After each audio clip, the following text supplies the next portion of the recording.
Hi friends, welcome to my channel. నేను మీ పద్మజ. ఎలా ఉన్నారండి? అంత బాగున్నారా? ఈరోజు రెసిపీ వచ్చేసి చామదుంపలు 65 చేశానండి. ఎప్పుడు ఒకేలా కాకుండా ఇలా కూడా చేసి తింటే బాగుంటుంది కదా. చాలా బాగుంది. చాలా సింపుల్గా కూడా చేసేసుకోవచ్చు. పప్పు చారు, పప్పు ఇలా రసం దేనికైనా సరే నంచుకోవడానికి చాలా బాగుంటుందండి. బాగుంది ఇది.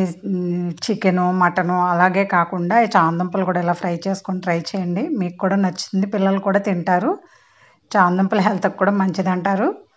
మీరు కూడా ట్రై చేయండి ఫ్రెండ్స్. అలాగే మన ఛానల్ సబ్స్క్రైబ్ చేసేయండి ప్లీజ్. నచ్చితే లైక్ ఇవ్వండి. ఎవరికైనా ఉపయోగపడితే షేర్ చేయండి ఫ్రెండ్స్. ఇంకా వీడియోలోకి వెళ్ళిపోదాము. ముందుగా చామదుంపలు తీసుకొని నీట్గా కడిగేసుకోవాలండి. మట్టి ఉంటుంది కదా, కడిగేసిన తర్వాత కుక్కర్లో వేసి 2 విజిల్స్ వచ్చే వరకు ఉడకనివ్వాలి. బాగా మెత్తగా ఉడకకూడదండి. మనకి 2 విజిల్కి అయితే సరిపోతుంది. చూడండి, ఇంకా 2 విజిల్స్ అయితే వచ్చేసాయి. ప్రెజర్ అంతా పోయిన తర్వాత ఇలా వెంటనే తీసేయాలండి. ఎక్కువసేపు ఉంటే మెత్తగా అయిపోతాయి. చూడండి, ఇప్పుడు పీల్ అంతా తీసేసుకుందాము. పీల్ అంతా తీసేసిన తర్వాత ఇలా కట్ చేసుకోవాలి. చిన్న ముక్కల కింద మనకి ఏ సైజు కావాలో ఆ సైజు ముక్కల కింద ఇలా కట్ చేసేసుకోవాలి. మొత్తం అన్నీ ఇలా కట్ చేసేసిన తర్వాత ఇందులో అల్లం వెల్లుల్లి పేస్ట్ 1 స్పూన్ వేసానండి. 1/2 కిలో దుంపలు అవి, 1 స్పూను ధనియా పౌడరు, 1 స్పూను జీరా పౌడర్, పసుపు 1/2 టీ స్పూన్ పసుపు, 1 స్పూను కారం, తగినంత సాల్ట్, రుచికి తగినంత 1½ స్పూను శనగపప్పు వేసాను. అలాగే 2 spoons cornflour, 1 spoon rice powder వేసుకోండి. రైస్ పౌడర్ వేయడం వల్ల క్రిస్పీగా కరకరలాడుతూ కూడా ఉంటాయి. మొత్తం కలిపేసుకోవాలి. వాటర్ కొంచెం కొంచెంగా వేసుకుంటూ కలుపుకోవాలండి. మరీ లూజ్గా అవ్వకూడదు కదా, అందుకని చెప్పి ఇలా కలిపేసుకొని చూడండి. ఈ విధంగా కలిపిన తర్వాత ఇందులో 1½ స్పూను పెరుగు వేస్తున్నాను. మీరు స్టార్టింగ్లో అన్న కూడా వేసేసుకోవచ్చు. ఇలా వేసేసి బాగా కలిపేసి మూత పెట్టి 1 గంట సేపు లేకపోతే అరగంట సేపు పక్కన పెట్టేయండి.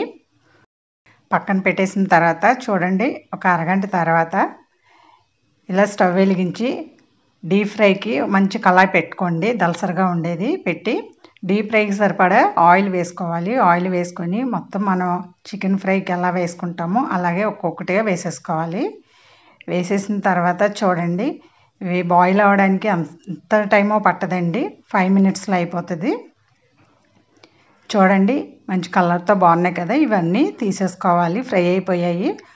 ఇవి తీసేసిన తర్వాత మిగతా వాటిని కూడా వేసేసుకోవాలి.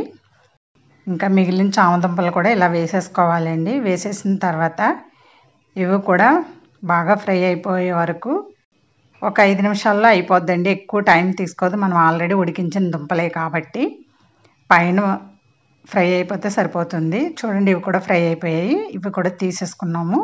తీసిన తర్వాత ఇలా వేడిగా ఉండేటప్పుడే ఇందులో కరివేపాకు కూడా వేసుకుందామండి. కొంచెం కరివేపాకు ఇలా ఆయిల్ తూలుతుందండి. కొంచెం దూరంగా ఉండి వేసుకోండి. కరివేపాకు కూడా వేసేసుకోవాలి. అలాగే పచ్చిమిర్చి కూడా వేస్తున్నానండి నేను. పచ్చిమిర్చికి కొంచెం డాట్లు పెట్టి వేయండి, లేదంటే తూలిపోతుంది. పచ్చిమిర్చి వేసిన తర్వాత ఆనియను సన్నగా కట్ చేసేసుకొని వేసుకోవాలి. వేసిన తర్వాత 1/2 టీ స్పూను సాల్ట్ వేయండి కొంచెం పైన. అలాగే ఒక నిమ్మరసం 1/2 ముక్క వేస్తే సరిపోతుంది. పులుపు ఇంకా కావాలంటే ఎక్కువ వేసుకోండి. వేసిన తర్వాత మొత్తం అంతా ఇలా కలిపేసుకోవాలి. మనం కొంచెం సాల్ట్ వేసాం కదండి, అది ఆనియన్స్కి పచ్చిమిర్చికి బాగా పడుతుంది అనమాట. మంచి టేస్ట్గా ఉంటుంది. అంతే అండి, రెడీ అయిపోయింది. నచ్చితే లైక్ ఇవ్వండి.